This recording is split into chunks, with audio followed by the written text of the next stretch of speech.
16장 아브라함의 아내 사레는 출산하지 못하였는데 그에게 한 여종이 있었다. 그 사람은 바로 애굽 사람 하갈이었습니다.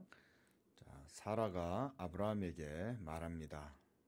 하나님이 나한테 출산하지 않도록 하셨나 보다.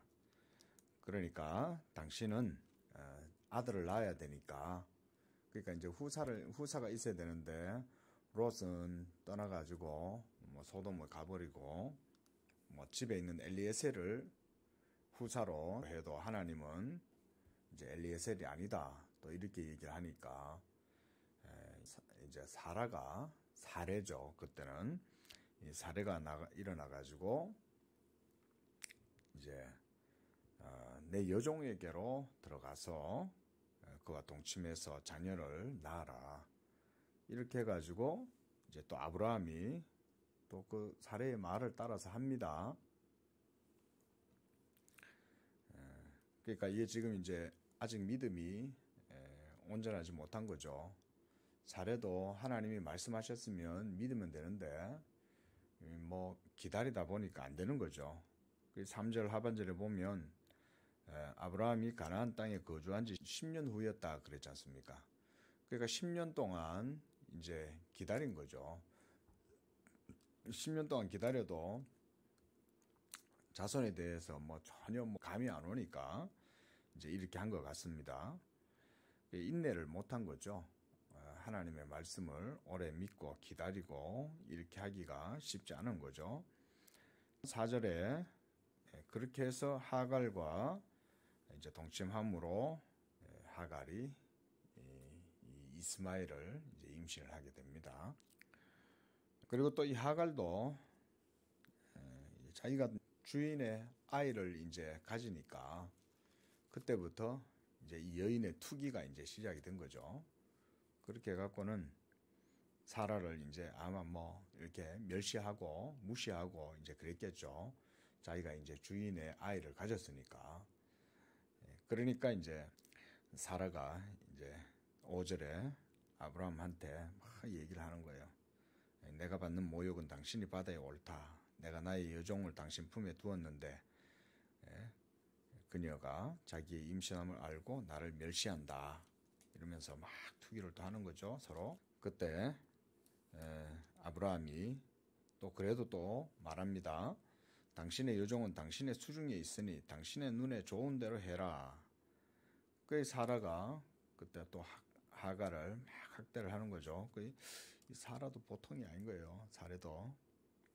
그래서 7절에 여호와의 사자가 광야의 샘술 곁 술길 샘 곁에서 그를 만나 이르되 사라의 여종 하갈아, 네가 어디서 왔으며 어디로 가느냐.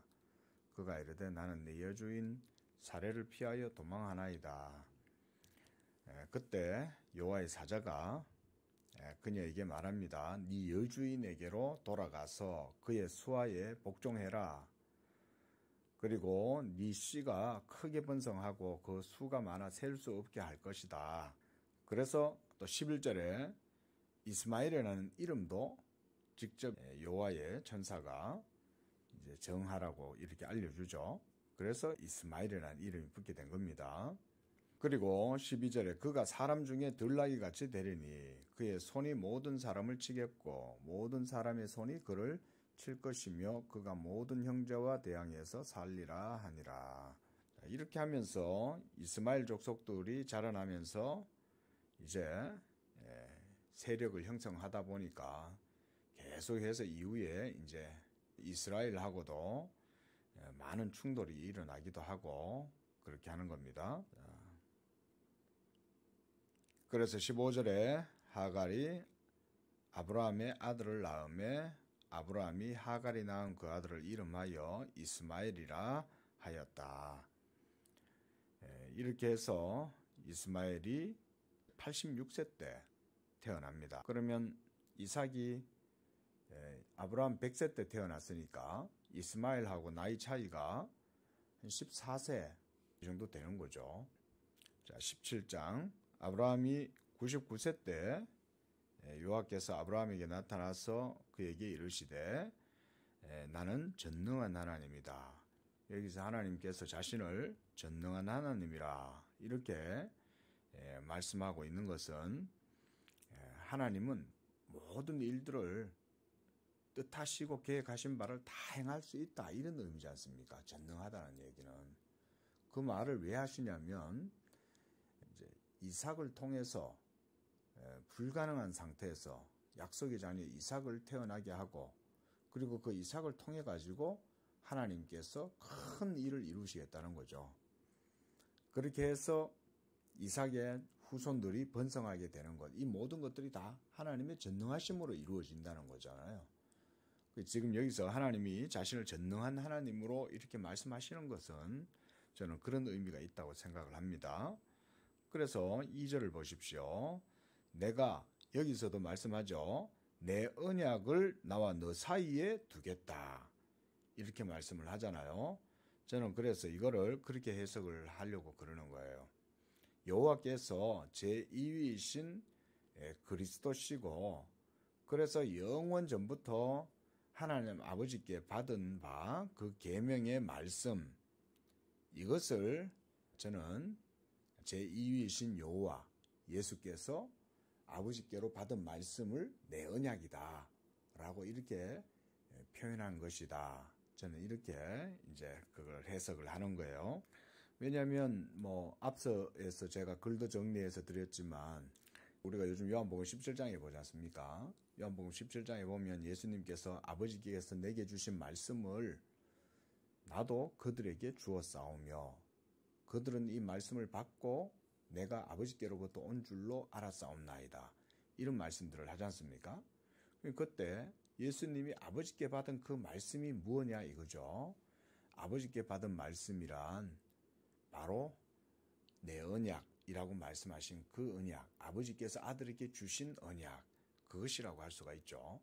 그래서 우리가 언약도 그래서 세 가지 형태로 성경 속에서 말을 합니다. 첫째 언약, 모든 것의 기원이고 본질이 되는 삼위일체 하나님 안에서의 구속 언약을 말합니다. 그래서 성부, 성자, 성령, 삼위 하나님 간에 이루어진 영원한 협약, 이것을 그래서 우리가 구속 언약이다라고 말하고 또 하나는 하나님께서 첫사람 아담과 맺었던 그 언약, 바로 에덴 동산에 있었던 그 선악과 계명을 통해서 맺어진 그 언약을 그래서 우리가 그것을 첫 언약이다. 또는 그것을 우리가 신학적으로는 행위 언약이다. 이렇게 이제 말을 합니다. 행위 언약.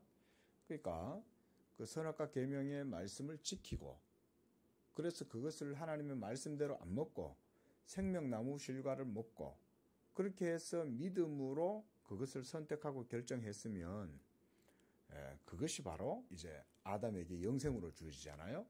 그거를 이제 그래서 행위 언약이다 이렇게 말을 하는 거예요. 행위가 조건이 되니까. 그 다음에 세 번째로는 이제 아담이 타락한 이후에 죄인들을 구원하시는 하나님의 구원의 이거는 이제 은혜 언약이죠. 행위로 말미암아 구원받는 게 아니라 하나님의 은혜로 구원을 받게 되는 이 은혜 언약이 바로 예수 그리스도의 복음이죠. 그래서 우리가 예수님을 믿고 구원을 받을 때는 행위로 구원받는 게 아니지 않습니까? 예수님을 믿음으로 구원을 받는 거예요. 그래서 성경 속에서 우리가 하나님의 언약을 이야기할 때 이렇게 세 종류로 나누어서 이해를 합니다. 하지만 이것은 구별해서 하는 것이고 결국은 이 모든 언약의 주체는 하나님이시잖아요. 그죠?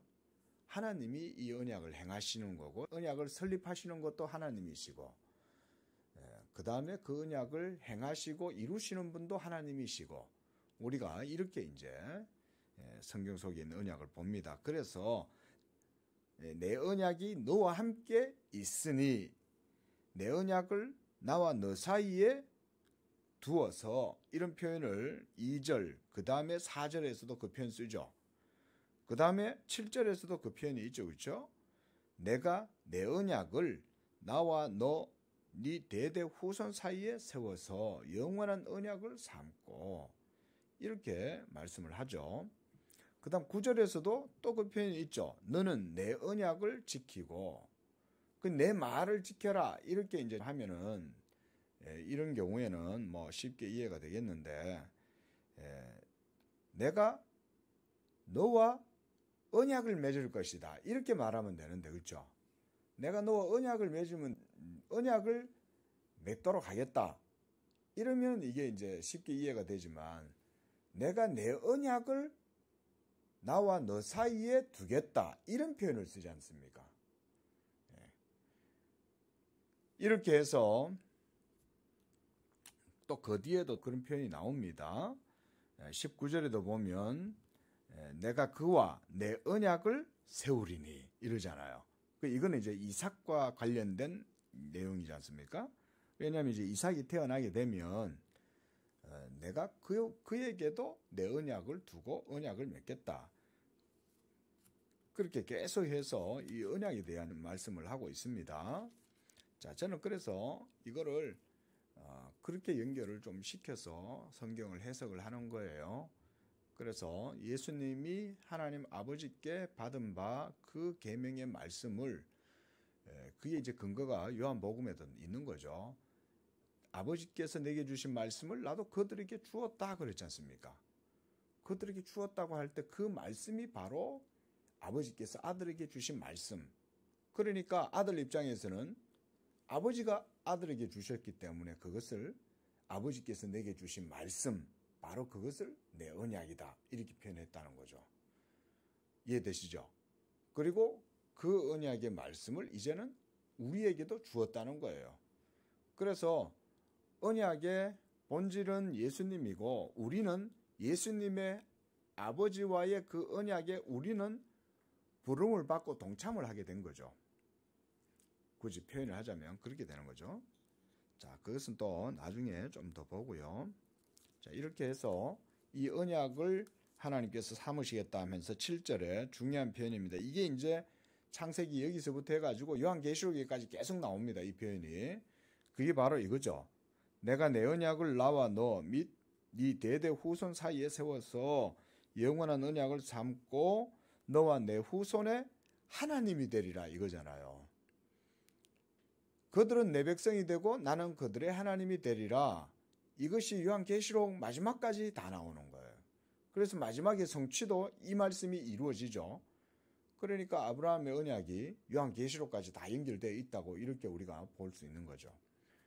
그래서 8절에도 계속 그 말씀입니다. 영원한 기업이 되게 하고 나는 그들의 하나님이 되리라. 우리의 하나님인 거죠. 그러니까 여기서 이걸 이제 그대로 이걸 신학적으로 우리한테 이제 해석해서 적용하면 예수 믿는 우리를 하나님이 자기의 백성 삼으시고 그래서 우리 또한 믿음으로 하나님의 자녀가 되고 그 믿음 가운데 우리는 또한 하나님의 백성이 되고 이게 은혜 언약이다 이거예요. 이것은 이제 이전에 아담과 맺었던 언약과는 다르죠.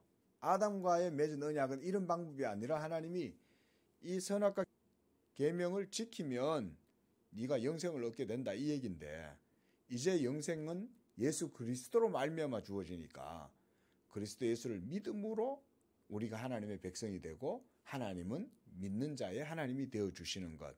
이게 그래서 은혜 언약인 거예요. 그리고 이것이 이제 요한계시록까지 연결된다. 그렇게 말씀드렸습니다.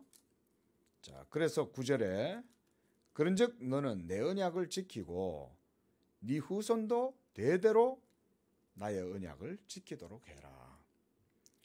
그렇게 해서 이 언약을 이제 지키라고 그랬으니까 이 언약에 이제 표시를 하나님이 남겨주시는 거예요. 그렇게 해서 이제 할례를 행하게 하는 거죠. 그래서 할례를 받게 하신 것은 언약의 표시입니다. 표시. 항상 이것을 볼 때마다 이제 그 언약을 생각할 거 아닙니까? 그렇죠? 남성의 포피를 뺐으니까 이게 그러니까 남자들이 항상 자기의 남성에다가 이걸 갖다가 해놨으니까 계속 늘 그걸 생각하게 되겠죠. 그래서 너는 포피를 베어라. 이것이 나와 너 사이의 언약의 표징이다. 이렇게 말씀을 합니다. 그리고 13절에 내 언약이 너희 살에 있다 이렇게 말씀하죠. 그러니까 남성이 포피를 뱄으니까 이걸 이제 하나님의 언약을 남성의 살을 베 가지고 거기다가 표식을 남겨놨다 이 말씀이죠.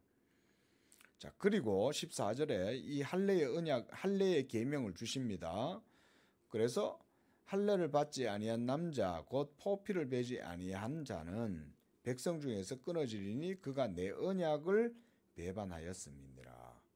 이 언약을 그래서 이제 할례를 행하라고 그런 거예요. 이렇게 해서 이제 할례를 계속 이제 행하게 되는 거죠, 아브라함이. 자, 그리고 15절에 네 안에 사례는 이름을 사라라 해라. 이는 내가 그에게 복을 주어서 아들을 낳아주게 하고 그래서 여러 민족의 어머니가 되게 하려고 그런다. 그러니까 이제 17절에 아브라함이 마음속으로 이제 웃는 거예요. 그래서 100세 된 사람이 어떻게 자식을 낳겠냐. 사라가 90세니 어떻게 출산을 하겠냐. 이러면서 이제 하나님 앞에서 이제 웃은 거죠. 그러면서 18절에 이스마엘이나 하나님 앞에 잘 살기를 원하나이다. 이제 완전히 아브라함이 체념을 한 거죠. 이게 이제 인간의 물리적인 한계에서 믿음이 이제 여기에서 한계를 보는 거죠. 그렇지 않습니까? 우리가 물리적인 한계에 도달하면 믿음은 그것을 초월한다고 생각을 못 하잖아요. 대부분. 믿음은 뭐 어느 정도 그렇게 있지만 그러나 뭐 그렇게 인간이 할 수 있는 영역 안에서 믿음이 뭐 소용이 있는 거지. 뭐 그게 되냐? 예를 들어서 나사로가 죽었을 때 나사로의 누이들이 예수님이 오셔가지고 나사로가 다시 살아날 것이다 이러니까 그녀들이 그걸 그대로 문자적으로 못 믿잖아요. 그러니까 이제 마르다가 뭐 마지막 날에 부활할 때 하나님이 다 살리실 줄로 믿습니다. 이제 이렇게 해석을 한 거죠. 근데 예수님이 말씀하신 것은 그게 아니라 믿으면 살아나게 되는 걸 보게 될 거다. 라고 또 이렇게 얘기를 하시는데 그게 우리 믿음의 한계인 거죠. 그렇죠? 우리는 죽음을 어떻게 우리가 사람이 이기겠냐 이런 생각을 하면 하나님의 말씀은 그 정도는 못할 거라고 생각을 하잖아요. 마지막에 부활도 그래서 우리가 늘 애매모호한 상태로 이해를 하지 않습니까? 부활이 육신의 부활이겠냐? 뭐 이상하게 뭐 영적으로 부활을 하게 될 거고 뭐 이런 식으로 이제 해석을 하는 거죠. 그게 아니라는 거죠. 그래서 사라에게도 하나님이 말씀을 하시죠. 그래서 19절에 아니다. 네 안에 사라가 아들을 낳으리니 너는 그 이름을 이삭이라 해라. 내가 그와 내 언약을 세우고 그 후손에게 영원한 언약이 될 것이다. 이러면서 이스마엘에 대해서 또 말씀을 해줍니다. 그래서 내가 그에게 복을 주어서 크게 생육하고 번성하게 할 것이다. 그가 또 12두령을 낳으리니 내가 그를 큰 나라가 되게 하려니와 그러나 내 언약은 내가 내년 이 시기에 사라가 내게 낳을 이삭과 세우게 될 것이다. 이렇게 말씀을 했습니다. 그 지금 가나안 땅에 들어온 지 벌써 몇 년이에요? 자, 10년 후에 이스마엘을 낳았고 그리고 이스마엘과 이삭 사이에는 14살 차이니까 지금 25년이 지난 거예요. 그 아브라함이 75세에 하란에서 떠나가지고 이제 100세가 될 때 아들을 낳게 되는 거죠. 자, 그래서 24절에 보면 그의 포피를 벤 때는 99세였고 이제 할례를 이때 행한 거죠. 그리고 이 할례를 행하고 난 다음 해, 그러니까 그 해에 그리고 99세였으니까 우리가 추측을 할 때는 99세 때에 이삭이 잉태가 된 거죠. 그리고 출산을 100세 때 한 거죠. 그러니까 이삭이 약속의 자녀이니까 하나님께서 이삭이 사라의 몸에 잉태가 되어지는 그때의 기점으로 해서 할례를 먼저 받게 하셨다는 거죠.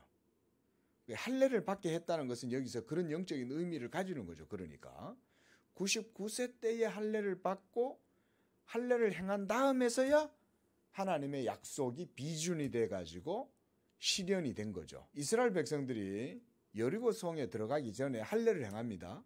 그러니까 가나안 땅의 첫 관문인 여리고성에 들어가기 전에 하나님이 할례를 행하게 하는 거예요. 그 할례의 의식이 없으면 가나안 땅에 들어갈 수가 없는 거예요. 그리고 또 대표적으로 우리가 모세, 그죠? 모세도 이스라엘 백성들을 애굽에서 이끌어내려고 애굽으로 이제 가려고 할 때 길에서 여호와의 사자가 모세와 충돌을 한 거예요. 왜냐하면 모세의 아들이 할례를 안 받았기 때문에. 그래서 그 아들에게 할례를 행합니다. 노중에서. 그래가지고는 이 아들이 노중에서 할례를 행하고 이러니까 아픈 애를 데리고 그 애굽으로 안 내려가요. 그 이제 모세의 아내가 아이를 데리고 다시 자기 아버지 집으로 돌아갑니다. 같이 애굽으로 내려가다가. 그러니까 그만큼 하나님에게서는 이 할례가 굉장히 중요했던 거죠. 여기서도 보면 이삭이 태어나기 1년 전에 할례를 행하게 되고 그런 다음에 이삭이 임신을 하고 출산했다는 것은 하나님은 그런 것들 하나조차도 다 하나님의 언약의 역사가 그런 중요한 의미를 가진다는 걸 보여주는 거죠. 그리고 자 26절에 보면 이스마엘도 포피를 베었어요. 그래서 이스마엘이 그의 포피를 벤 때는 13세였다. 이렇게 여기서는 13세라고 얘기를 하네요. 그러면 우리가 연차로 하면은 만으로 하면은 몇 살 차이가 되나요? 이삭하고. 그러니까 연차로 하면은 그러니까 얼추 15년 정도 차이가 나죠. 그죠? 나이 차이로 하면은 만으로 하면은 보니까 14살 차이 이 정도 될 것 같아요. 보니까 13세였으니까.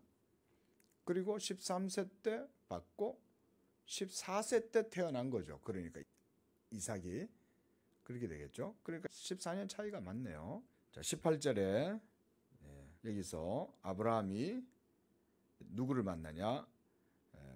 이제 15절 사이에서는 이제 여호와의 천사들을 접대하는 그런 내용이 나옵니다. 이것은 보면은 뭐 제가 이제 특별히 이 언급할 내용은 없고요. 아브라함이 영적으로 깨어 있는 사람이기 때문에 하나님의 종들, 천사들을 알아봤다는 거죠. 그래서 또 이게 우리가 보면 천사들도 이렇게 이제 실제로 이렇게 자기의 몸을 나타낼 수 있는 그런 존재라는 것을 우리가 알 수가 있습니다. 천사는 우리가 막연히 영적인 스피리추얼한 존재이기 때문에 사람이 만질 수 없고 감각적으로 인식할 수 없고 이렇게 이제 우리가 흔히 생각을 하는데 이런 걸 볼 때는 천사들은 자기의 모습도 그렇게 나타낼 수가 있는 것 같아요. 이런 거는 어떻게 보면 신비에 쌓여 있죠. 저도 이거 잘 설명 못 하겠어요. 이런 거는. 이런 걸 뭐 어떻게 설명하겠어요. 우리 삶에도 보면은 하나님께서 천사는 아니라도 진짜 천사 같은 사람들의 손길을 하시기도 하죠. 근데 여기서는 진짜 천사입니다. 그러면서 이들이 뭘 알려주냐면 사라가 하나님의 약속하신 자녀를 낳게 될 것이다. 이 얘기를 그에게 또 얘기를 해주는 거죠. 이렇게 볼 때 이들은 하나님의 천사가 맞는 거죠. 자, 그리고 16절에 그들은 이제 소돔을 향하여 가는 거예요. 그러면서 17절에 천사 여호와께서 이렇게 말씀하죠. 여호와시다. 그래서 내가 하려는 것을 아브라함에게 숨기겠느냐. 아브라함은 강대한 나라가 되고 천하 만민은 그로 말미암아 복을 받게 될 것이 아니냐. 라면서 이제 이 아브라함한테 소돔과 고모라를 심판하러 내가 간다 이 얘기를 해주는 거죠. 그리고 22절에 떠나 소돔을 향하여 가고 그리고 아브라함이 여호와 앞에 그대로 서 있었다. 이렇게 볼 때 두 천사가 떠나가고 여호와는 아브라함과 함께 있었다는 것을 알 수가 있습니다. 그래서 아브라함이 여호와한테 가까이 가서 그러는 거예요. 주께서 의인을 악인과 함께 멸하시려나이까 이러면서 이제 계속 얘기하다가 결국 몇 명까지 줄어들었어요? 10명까지 32절에 보면 10명을 찾으시면 어찌하시려나이까 그랬더니 내가 10명으로 말미암아 멸하지 아니하리라. 이건 중요한 말씀이잖아요. 우리 서울도 하나님이 멸하시려고 하면 이 서울 내에 양재교회가 있잖냐 이러실 거 아니에요. 그죠? 그리고 우리 교회만 얘기 있겠어요? 또 신실한 교회들이 많이 있을 거 아닙니까?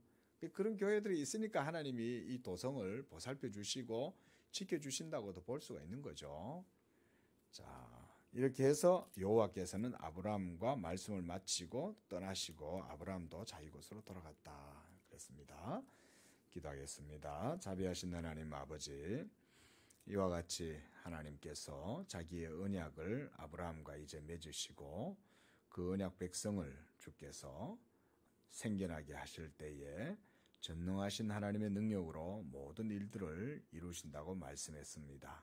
오늘 하루도 또 이 한 주도 전능하신 하나님의 그 은혜와 능력으로 우리의 삶을 붙들어 주시고 예수 믿는 우리의 믿음이 하나님의 은혜와 능력 가운데 있게 하셔서 이 땅에서도 예수 믿는 언약 백성들이 하나님의 복을 누리는 복된 삶이 되게 하여 주시고 하나님께 영광 돌리는 삶이 되게 해 주옵소서.